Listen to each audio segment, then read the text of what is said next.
আছেন আচার্যদেব বলছেন একজনকে দেখিয়ে যে মানুষটিকে দেখতে পাচ্ছেন, তো দেখছেন সবাই যারা সামনে আছেন, আমরা দূর থেকে শুনছি, আমরা স্ক্রিনে দেখছি।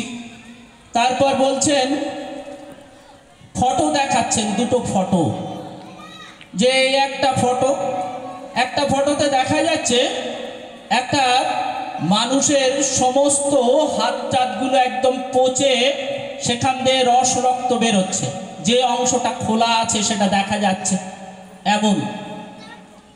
তারপরেই তিনি ক্ষণকাল বাদে বলছেন এই যে অবস্থাটা দেখছেন, এই অবস্থাটা এই যে মানুষটা বসে আছে তার ছিল। আজ তিনি এমন সুস্থ অবস্থায় আছেন।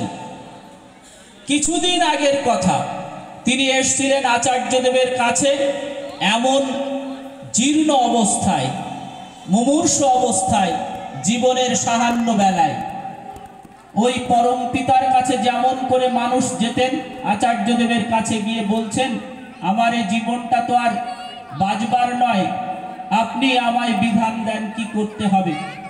তখন আচার্যদেব তাকে ডিপি ওয়ার্কের কাজের মধ্যে পাঠালেন, বলছেন কোনো ওষুধপত্র খেতে হবে না, আপনি ওই ডিপি ওয়ার্কের কাজ করেন, শরীরের যা অবস্থা হচ্ছে হোক।